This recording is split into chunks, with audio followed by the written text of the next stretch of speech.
ഇവിടെ സംസാരിച്ച രണ്ട് ബഹുമാനപ്പെട്ട വ്യക്തികളും അവരൊരു പക്ഷേ 70 മുതൽ 90 വരെയുള്ള ഒരു ക്യാമ്പസും അവരുടെ ജീവിതം, അവരുടെ ക്ഷുഭിത യൗവനത്തെ സംബന്ധിച്ചാണ് സംസാരിച്ചത്.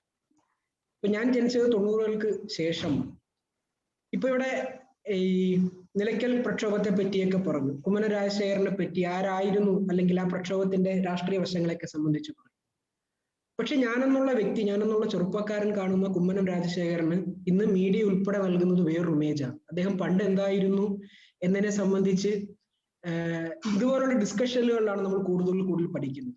അതിനപ്പുറം ഇന്ന് അദ്ദേഹം വേറെ ഒരു വലിയ ഒരു മുഖമുള്ള വ്യക്തിയായി ഈ കഴിഞ്ഞ കാലഘട്ടത്തിൽ സ്ഥാപിച്ചെടുക്കാൻ നമ്മുടെ നാട്ടിൽ കഴിയുന്നു. ഇപ്പൊ കുമ്മനത്തിന്റെ കാര്യത്തിൽ മാത്രമല്ല, ഇപ്പോ ബാബറി മസ്ജിദ് പള്ളി പൊളിക്കുന്നതുമായി ബന്ധപ്പെട്ട് അദ്വാനിക്കും ഉമാഭാരതിക്കും ഉണ്ടായിരുന്ന മുഖം മാറി അവരൊക്കെ വേറെ എന്തൊക്കെയോ വലിയ നല്ല വ്യക്തിത്വങ്ങളായി ഈ കഴിഞ്ഞ കാലഘട്ടങ്ങളിൽ മാറി എന്നുള്ള ഇത് അവരെന്താണെന്ന് അറിഞ്ഞുകൂടാത്ത ഒരു തലമുറയായി ഞങ്ങളൊക്കെ മാറി എന്നുള്ള ഒരു യാഥാർത്ഥ്യം ഇതുമായി കൂട്ടി വായിക്കാൻ ഞാൻ ആഗ്രഹിക്കുക. ഇപ്പൊ ഇവിടെ പറഞ്ഞ പല കാര്യങ്ങളും, ഇപ്പൊ മാതൃഭൂമിയുടെ കാര്യം ഇവിടെ സാറ് സൂചിപ്പിച്ചു. ഇപ്പോ ആ മാതൃഭൂമി നിലയ്ക്കൽ പ്രക്ഷോഭത്തിന് കൊടുത്തതിനേക്കാൾ പ്രാധാന്യമാണ് ഗാന്ധിയുടെ ഓർമ്മ, ഗാന്ധിയെ കൊന്ന ആളിന്റെ സംഘടന തന്നെ മോഹൻ ഭഗവതിനെ കൊണ്ട് തന്നെ ഗാന്ധിയുടെ ഓർമ്മ എഴുതുന്ന നിലയിലേക്ക് കൂടുതൽ തീവ്രമായി അവരുടെ നിലപാടുകൾ മാറുന്നതും ഈ കാലഘട്ടത്തിലാണ് എന്ന തിരിച്ചറിവ് നമുക്ക് ഉണ്ടാകേണ്ടതായിട്ട്. അപ്പോ ഈ ഇവിടെ പറഞ്ഞു 70-കളിൽ അയ്യപ്പ ജ്യോതി പ്രയാണം. ഞാനിപ്പോ നോക്കിയായിരുന്നു, ഒരു 10-48 കൊല്ലങ്ങൾക്ക് മുമ്പ് നേരത്തെ ഇവിടെ പറഞ്ഞ കണക്ക് രാമൻ ക്ലച്ച് പിടിക്കാത്തതുകൊണ്ട് അയ്യപ്പനിലാണ് നമ്മൾ പിടിച്ചു നിൽക്കുന്നത്. അപ്പൊ 70-കളിലെ അയ്യപ്പ ജ്യോതി പ്രയാണത്തെ പറ്റി പറഞ്ഞു. 2018-ലും ഇതുപോലൊരു അയ്യപ്പ ജ്യോതി പ്രയാണം നമ്മളൊക്കെ കാണുകയാണ്. പിന്നെ BJP-യുടെയും NSSന്റെയും ഒക്കെ നേതൃത്വത്തിൽ ശബരിമല വിഷയവുമായി ഇപ്പോഴും ഒരു 48 കൊല്ലങ്ങൾക്ക് ശേഷം അല്ലെങ്കിൽ 50 കൊല്ലങ്ങൾക്ക് ശേഷം ഇപ്പോഴും ഈ അയ്യപ്പ വിശ്വാസവുമായി ബന്ധപ്പെട്ട കാര്യങ്ങൾ നമ്മുടെ സമൂഹത്തിൽ നിലനിൽക്കുന്നുണ്ട് എന്നുള്ള യാഥാർത്ഥ്യം നമ്മൾ തിരിച്ചറിയപ്പെടേണ്ടതായിട്ടുണ്ട്.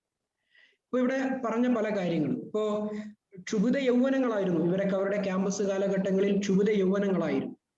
എനിക്ക് തോന്നിയിട്ടുള്ള ഒരു കാര്യം, ഇപ്പൊ ഒരു ക്യാമ്പസ് ആക്ടിവിസ്റ്റ്, ഒരു സംഘടനാ പ്രവർത്തകൻ എന്നുള്ള നിലയിൽ തന്നെ എനിക്ക് തോന്നിയിട്ടുള്ള ഒരു കാര്യം, ഇപ്പോ 90-കൾ വരെ നമുക്കറിയാം ക്യാമ്പസുകളിൽ പ്രവർത്തിക്കുന്നവർക്ക് അരാഷ്ട്രീയതയ്ക്കെതിരെ പ്രതിരോധിക്കേണ്ടതായിട്ട് വന്നിട്ടില്ല. അവർക്ക് ഈ പറഞ്ഞതുപോലെ വർഗീയതയെ പ്രതിരോധിക്കേണ്ടതായിട്ടുണ്ട്, അല്ലെങ്കിൽ മറ്റു കാര്യങ്ങളെ പ്രതിരോധിക്കേണ്ടതായിട്ടുണ്ട്. പക്ഷെ 90-കൾക്ക് ശേഷം നമ്മുടെ ക്യാമ്പസുകളിൽ ജീവിക്കുന്ന വിദ്യാർത്ഥികൾക്ക് ഒരേ സമയം ആഗോളവൽക്കരണത്തിന്റെ ഭാഗമായി ക്യാമ്പസുകളിൽ ഉയർന്നു വന്നിട്ടുള്ള അരാഷ്ട്രീയത, അരാജകത്വ പ്രവണത, അതിനെയും പ്രതിരോധിക്കണം. അതിനെ പ്രതിരോധിച്ചിട്ട് മാത്രമേ നമുക്ക് വർഗീയതയെ പ്രതിരോധിക്കാൻ കഴിയൂ എന്നുള്ള നിലയിലേക്ക് കാര്യങ്ങൾ കഴിഞ്ഞ ഒരു 10-20 കൊല്ലത്തെ അനുഭവം അതാണ് അടയാളപ്പെടുത്തുന്നത് എന്നാണ് സൂചിപ്പിക്കാനുള്ളത്. മറ്റൊന്ന് അടിയന്തരാവസ്ഥയുമായി ബന്ധപ്പെട്ട് ഇവിടെ സൂചിപ്പിച്ചു. ഇപ്പോ അടിയന്തരാവസ്ഥ കാലത്ത് ഇവിടെ ബാലേന്ദ്ര സാറിനെ പോലുള്ളവർ നേടിയെടുത്ത രാഷ്ട്രീയ കരുത്താണ് പിന്നീടുള്ള ഓരോ സന്ദർഭങ്ങളിലും അവർക്ക് പല കാര്യങ്ങളിൽ പ്രതികരിക്കാനുള്ള ഊർജമായി മാറി.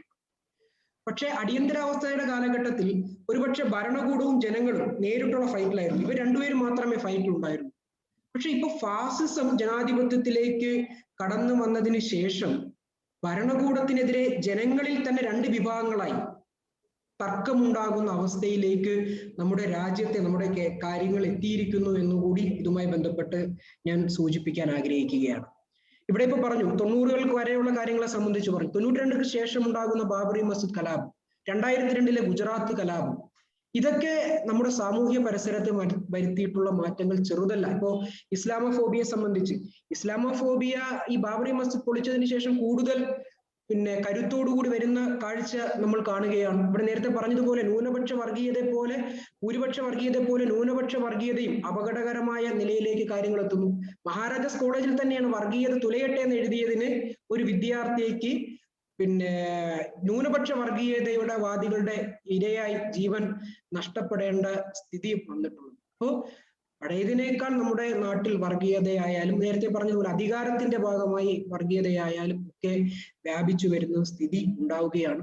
നമ്മുടെ ക്യാമ്പസുകൾ ഇതിനെയൊക്കെ എത്രത്തോളം പ്രതിരോധിക്കുന്നു എന്ന് ചോദിച്ചാൽ അഭിമാനത്തോടു കൂടി തന്നെ നമുക്കൊക്കെ പറയാൻ കഴിയും, നമ്മുടെ ക്യാമ്പസുകൾ തന്നെയാണ് ഇപ്പോഴും ഒരു പരിധി വരെയെങ്കിലും ഈ വർഗീയതയൊക്കെ പ്രതിരോധിക്കാൻ മുന്നിട്ട് നിൽക്കുന്നത്. പക്ഷെ എനിക്ക് തോന്നിയിട്ടുള്ള ഒരു കാര്യം, ഇപ്പോ കേരളത്തെ സംബന്ധിച്ച് നമ്മുടെ കേരളത്തിലെ ക്യാമ്പസുകൾ ചിന്തിക്കുന്നതൊക്കെ അത് ഒരുപക്ഷെ നമ്മുടെ പുറത്തും കാണാൻ കഴിയും. പക്ഷെ JNUവിലോ HCUവിലോ നടക്കുന്ന സമരങ്ങൾ അത് ഒരുപക്ഷെ അവിടുത്തെ ജനസാമാന്യത്തെ ഒരു തരത്തിലും ബാധിക്കുന്നില്ല. അവരൊരു വേറൊരു ഐഡന്റിറ്റിയായി നിലനിൽക്കുകയാണ്. പക്ഷെ നമ്മുടെ കേരളത്തിലെ സമരങ്ങൾക്ക്, കേരളത്തിൽ ഇങ്ങനെ ഉയർന്നു വരുന്ന സമരങ്ങൾക്ക് കേരളത്തിലെ ജനങ്ങളുടെ ആകെ പിന്തുണ കിട്ടുന്നുണ്ട്. അതിന് എനിക്ക് തോന്നിയിട്ടുള്ള ഒരു കാര്യം, ഇത് ഇപ്പോഴും നമ്മൾ കുറെ സേഫ് സോണിലാണ്. ഇവിടെ ഇടതുപക്ഷം ഇപ്പോഴും ഉള്ളത് കൊണ്ടാണ് നമ്മൾ അങ്ങനെ നിൽക്കുന്നത്. കുറെ ജീർണതകളോ ഒക്കെ ഉണ്ടായിരിക്കാം, വാണിജ്യവൽക്കരിച്ചു എന്നുള്ള അഭിപ്രായങ്ങളൊക്കെ ഉണ്ടായിരിക്കാം. പക്ഷെ കേരളത്തിൽ ഇപ്പോഴും നമുക്ക് ഇങ്ങനെ എഴുതാൻ കഴിയുന്നത്, ഇങ്ങനെ പ്രതിരോധിക്കാൻ കഴിയുന്നതൊക്കെ കേരളത്തിലെ ഇടതുപക്ഷത്തിന് ഇപ്പോഴും സാധ്യതയുണ്ട് എന്നുള്ളത് കൊണ്ട് ആണ് ഞാൻ വിലയിരുത്തുന്നത്. മറ്റൊരു കാര്യം, ഇപ്പം ബീഫ് നിരോധിച്ചു, ബീഫിന്റെ പേരിൽ നൂറുകണക്കിന് ആളുകളെ തല്ലിക്കൊല്ലുന്നു. അപ്പൊ ബീഫ് ഫെസ്റ്റ് നടത്തിയാണ് നമ്മുടെ ക്യാമ്പസുകൾ അതിനോട് പ്രതികരിക്കുന്നത്. ആമസോൺ കാർഡുകൾ കത്തിയപ്പോൾ അതിനോട് വലിയ നിലയിൽ നമ്മുടെ ക്യാമ്പസുകൾ പിന്നെ ഐക്യദാർഢ്യം പ്രഖ്യാപിക്കുകയാണ്. സദാം ഹുസൈനെ തൂക്കിലേറ്റപ്പെട്ടപ്പോൾ സാമ്രാജ്യത്വത്തിനെതിരായി നമ്മളെപ്പോഴും പറയുന്നത് പോലെ 2000-കൾക്ക് ശേഷമുള്ള ക്യാമ്പസാണ് ലോകത്ത് ആദ്യമായി കേരളത്തിലെ ക്യാമ്പസുകൾ പ്രതിരോധം സംഘടിപ്പിച്ചത്. അപ്പൊ ക്യാമ്പസുകളിൽ ഈ പറഞ്ഞ നമ്മുടെ സമൂഹത്തിൽ പുറത്തു നടക്കുന്ന കാര്യങ്ങളെ സംബന്ധിച്ചൊക്കെ ഗൗരവമായ ചർച്ച ഉയർന്നു വരുന്നുണ്ട്. പക്ഷെ സൈദ്ധാന്തികമായി ഇവിടെ സൂചിപ്പിച്ചതുപോലെ സൈദ്ധാന്തികമായി ഇതിനൊക്കെ ഒരു പിന്തുണ കൊടുക്കുന്നതിന്, അല്ലെങ്കിൽ അതുമായി ബന്ധപ്പെട്ട ഒരു എക്സസൈസ് നടത്തുന്നതിന് ക്യാമ്പസുകളിൽ ചെറിയൊരു പിറകോട്ട് പോയിട്ടുണ്ടായിട്ടുണ്ട്. അക്കാഡമിക്, ഈ പറഞ്ഞതുപോലെ എവിടെയാണ് അതിന്റെ പ്രശ്നം എന്നുള്ളത് പരിശോധിക്കേണ്ടതാണ്. അക്കാഡമിക്കായ ഇടപെടലിന്റെ കുറവാണോ അല്ലെങ്കിൽ മറ്റെന്തെങ്കിലുമാണോ എന്നുള്ള പരിശോധന അതുമായി ഇപ്പോഴും സാർ ഇവിടെ നേരത്തെ പറഞ്ഞ് ഞാൻ ശ്രദ്ധിക്കുകയായിരുന്നു. എനിക്ക് അതിനകത്തൊന്നും കോൺട്രിബ്യൂട്ട് ചെയ്യാൻ കഴിയും, ഞാൻ കേൾക്കുക മാത്രമാണ്. എനിക്ക് അങ്ങനെ കേൾക്കാൻ പോലും പലപ്പോഴും അക്കാഡമിക്കായ ഒരു സ്പേസ്, ഒരു സൈദ്ധാന്തികമായ ഒരു സ്പേസ് നമ്മുടെ ക്യാമ്പസുകളിൽ ഇപ്പോൾ കുറഞ്ഞു വരുന്നുണ്ട് എന്നാണ് എനിക്ക് അതുമായി ബന്ധപ്പെട്ട് സൂചിപ്പിക്കാനുള്ളത്.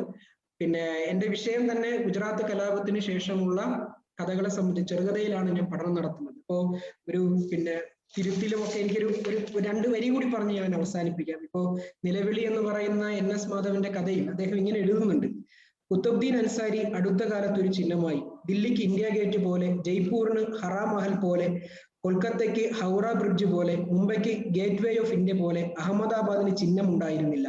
ചിഹ്നമില്ലാത്ത നഗരങ്ങൾക്ക് മുഖമില്ല.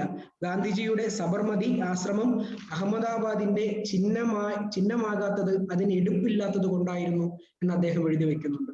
ഈ 2002-കൾക്ക് ശേഷം വന്നിട്ടുള്ള മലയാള ചെറുകഥകൾ ഇരയ്ക്കൊപ്പം നിൽക്കാൻ, എനിക്ക് എന്റെ ഗവേഷണവുമായി ബന്ധപ്പെട്ട് തോന്നിയിട്ടുള്ളത് ഇരയ്ക്കൊപ്പം നിൽക്കാൻ കഴിഞ്ഞിട്ടുണ്ട് എന്നാണ് എനിക്ക് തോന്നിയിട്ടുള്ളത്. മറ്റൊരു കാര്യം, ചരിത്രത്തെ വല്ലാതെ വളച്ചൊടിക്കുന്ന പ്രവണത വല്ലാതെ കൂടി വരുന്നു. ശാസ്ത്രവിരുദ്ധമായ സത്യങ്ങൾ പ്രചരിപ്പിക്കുന്നു. ഇപ്പൊ ഗുജറാത്തിലെ കഴിഞ്ഞ ക്രിസ്മസ് പരീക്ഷയിലെ ഒരു ചോദ്യം, എങ്ങനെയാണ് ഗാന്ധി ആത്മഹത്യ ചെയ്തതെന്നാണ് ഒരു ചോദ്യം ഉയർന്നു വന്നത്. അപ്പോൾ എങ്ങനെയാണ് ഇത്തരത്തിൽ ചരിത്രത്തെ ആക്രമിക്കാൻ വരുമ്പോൾ നമുക്ക് പ്രതിരോധിക്കേണ്ടത് എന്ന ചിന്ത കൂടി ഇതുമായി ബന്ധപ്പെട്ടുണ്ടാകണം. വളരെ സന്തോഷം. ഇത്രയും വളരെ ചുരുക്കി രേഖപ്പെടുത്താനും